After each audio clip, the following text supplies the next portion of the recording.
இன்று இந்த தருணத்தில் சென்னை மாநகர காவல்துறையின் 5 வாகனங்கள் லஞ்ச ஒழிப்பு துறையில் ஓடிக்கொண்டிருக்கின்றன. முதல்வர் அவர்கள் பதவியேற்கும் நாளன்று ₹1 யாரையும் திருட விட மாட்டேன்னு சொல்றாரு. இவர் கண்ணு முன்னாடி லஞ்ச ஒழிப்பு துறையில் அருண் அவர்கள் இந்த திருட்டை நடத்தி கொண்டிருக்கிறார்.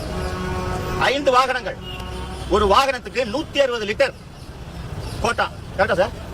160 எக்ஸ்ட்ரா கோட்டா ஒரு 60 சார். எக்ஸ்ட்ரா கோட்டா ஒரு 60. இன்னைக்கு சாதாரண குடிமகன்கள் அந்த பெட்ரோல் டீசல் போடுறதுக்கு எவ்வளவு கஷ்டப்பட்டு இருக்காங்க. நீங்க எல்லாருமே கஷ்டப்பட்டீங்க. எல்லாம் 2 வீலர் வச்சிருப்பீங்க. அந்த விலை ₹1.50 ஏற ஏற நீங்க பகிருங்க உங்களுக்கு. ஆனா 100 ரூபாய்க்கு போட்டா 100 ரூபாய்க்கு காத்து தான் வரும். 5 வண்டிங்க. நீதிபதி எஸ் எம் சுப்பிரமணியம் அவர்கள் பல்வேறு தீர்ப்புகளில் ஆடலி முறை வெள்ளைக்காரர்கள் உருவாக்கிய முறை, ஒரு ஜனநாயக நாட்டில், இந்தியா போன்ற ஜனநாயக நாட்டில் அதற்கு இடமில்லை என்று எழுதியிருக்கிறார் தீர்ப்பில். தலைமைச் செயலாளர் அவர்களே, காவல்துறை இயக்குனர் அவர்களே, சென்னை மாநகர காவல் துறையின் ஸ்ட்ரெங்த் சேர்ந்த சென்னை மாநகர காவல்துறையோட ஸ்ட்ரெங்த்ல சென்னை மாநகர காவல்துறையில சம்பளம் வாங்கக்கூடிய 20 காவலர்கள் இப்போது லஞ்ச ஒழிப்பு துறையில் வேலை செய்து கொண்டிருக்கிறார்கள்.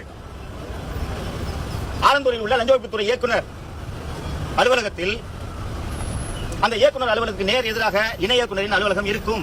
இப்போது ஜாயிண்ட் டைரக்டர் போஸ்டுக்கு வேக்கண்டா இருக்கு. அந்த இணை இயக்குனர் அலுவலகத்தில் சென்னை மாநகர காவல்துறை இருக்கக்கூடிய 20 பேர் இப்போது பணியாற்றிக் கொண்டிருக்கிறார்கள். ஒரு உயர்நீதிமன்ற டிவிஷன் பெஞ்ச் சொல்லுது, இவர் இந்த பதவிக்கு தகுதியானவர் அல்ல. இவர் இந்த குண்டர் சட்டத்தை லஞ்சம் வாங்கி கொண்டு போட்டிருக்கான்னு எழுதிட்டாங்க. ஃபார் எக்ஸ்ட்ரானியஸ் கன்சிடரேஷன்ஸ் என்றால் என்னவென்பது தலைமைச் செயலாளருக்கும் தெரியும், டிஜிபிக்கும் தெரியும். தலைமைச் செயலாளர் அவர்கள் முதல்வரிடம் அவர்தான் எடுத்து சொல்ல வேண்டும். முதல்வருக்கு தெரியாது, அவருக்கு நிர்வாகம் புரியுது. நீங்க ஆபீசர்ஸ், அருண் அவர்கள் ஒரு நொடி தொடரக்கூடாது லஞ்ச ஒழிப்புத்துறை இயக்குநராக என்பதை தலைமைச் செயலாளர் சொல்ல வேண்டும். டிஜிபி இன்னும் வரல. ஹோம் செக்ரட்டரி சொன்ன மணிவாசன். அப்போது இந்த அதிகாரிகள் முதல்வரை தவறாக வழி நடத்துகிறார்களா? அவங்க தானே சொல்லணும். சீஃப் மினிஸ்டர் ஜட்மெண்ட்டை படிச்சிருக்க மாட்டாருங்க. நான் சொல்றேன், நீங்க படிக்கணுமா இல்லையா?